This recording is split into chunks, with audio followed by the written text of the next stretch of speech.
ایک خطرناک اور مہلک وائرس کورونا سے بری طرح متاثر اس دور میں اگر غالب ہوتے تو اپنے کسی شاگرد کو خط میں کیا لکھتے؟ مضمون نگار رشید عباس نے یہ ساری باتیں انہی کے انداز میں لکھی ہیں۔ خط اب شروع ہوتا ہے۔ میاں خط تمہارا ماں غزل پہنچا، غزل کیا دیکھوں، فی الوقت عذاب الہی دیکھ رہا ہوں، نہ کاغذ ہے نہ ٹکٹ نہ لفافہ، اگلے لفافوں میں سے ایک بے رنگ لفافے میں لپیٹ کر اس تحریر کو سپرد ڈاک کر دوں گا۔ تم نے دلی کا حال پوچھا ہے؟ میاں اس کے مقدر میں تو اجڑنا ہی لکھا ہے، کبھی انسانوں سے کبھی آسمانوں سے۔ کیفیت کیا لکھوں، کلیجہ منہ کو آتا ہے، ہاتھ لرزاں قلم جنبش نہ کند۔ لو صاحب تمہاری تواضع خاطر کے لیے جی ہلکا کیے لیتا ہوں، جی اپنا کڑا کر لو اور سنو۔ ہر جانب ہو کا عالم ہے، محلے ویران، مکان بے چراغ، نہ آدم نہ آدم ذات، بس ایک سناٹا کے ہر سو چھایا ہوا ہے۔ شہر اب شہر خاموشہ ہے، ویرانی، وحشت، خاموشی، خوف۔ چشم تصور نے بھی کبھی دلی کو اس طرح دیکھا ہوگا؟ بحکم سرکار منادی والا آتا ہے، مرنے والوں کی تعداد بتا جاتا ہے۔ یہ عمل دن میں 3 بار ہوتا ہے۔ خوف و دہشت کو ذرا جی سے دور کرنا چاہا کہ ایک کمبخت آ کر منادی موت کی سنا جاتا ہے۔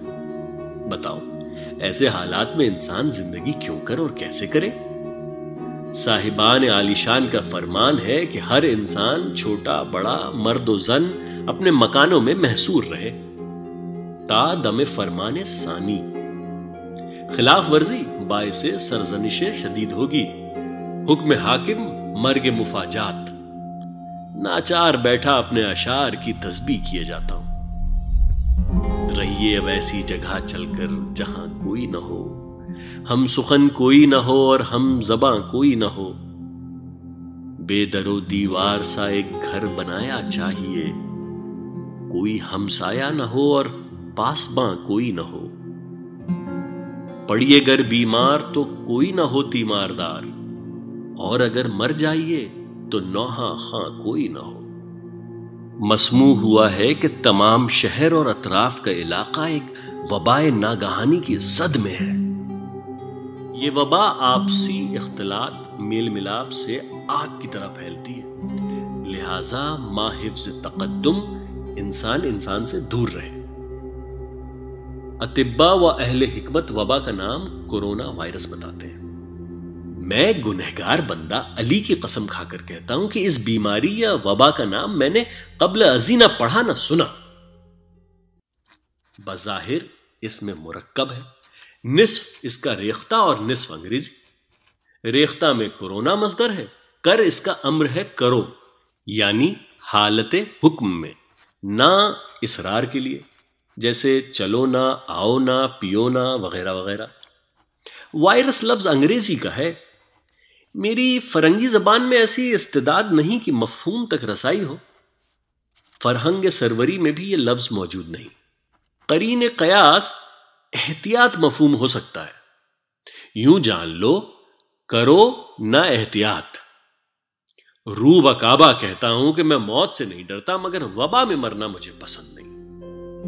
ہوئے مر کے ہم جو رسوا، ہوئے کیوں نہ غر کے دریا، نہ کبھی جنازہ اٹھتا نہ کہیں مزار ہوتا۔ ان حالات میں مخلوق کو خالق سے رجوع ہونا چاہیے۔ توبہ استغفار کی نجات کا راستہ ہے۔ انسان معذور و مجبور۔ گزشتہ دنوں میرے کرم فرما محسن و مہرباں راجہ نریندر سنگھ بہادر والی پٹیالہ کا فرستادہ کارندہ غریب خانہ پہنچا۔ 3 بوتلیں لیک ویور کی راجہ صاحب نے تحفتاً بھجوائی تھی، دے گیا۔ گویا اسے رسد سمجھو، میاں تم نہ سمجھو گے، یہ بہت قیمتی اعلیٰ درجہ کی انگریزی شراب ہے، مانند قوام، رنگت قرمزی، ذائقہ نہایت لطیف اور نشہ دیر پا۔ اللہ بڑا کارساز ہے، ورنہ آج اس نفسا نفسی کے عالم میں یہ ناتواں بے سر و ساما کہاں سے یہ عرق تسکین دل و جان جٹا پاتا تھا؟ حقہ کے لوازمات اور عرق گلاب وافر مقدار میں موجود ہیں۔ چلو بارے کچھ دنوں کا صحیح سامان عیش تو ہے۔ کوتوال شہر نے فصیل کے چاروں دروازے مقفل کر دیے ہیں، نہ کوئی آ سکتا ہے نہ جا سکتا ہے سوائے سرکاری منصبداروں اور جرنیلی کارندوں کے۔ دیکھو یہ صورتحال کب تک رہے۔ مرزا سرفراز خان صاحب کو خط میرا پڑھوا دینا۔ نجات کا طالب غالب۔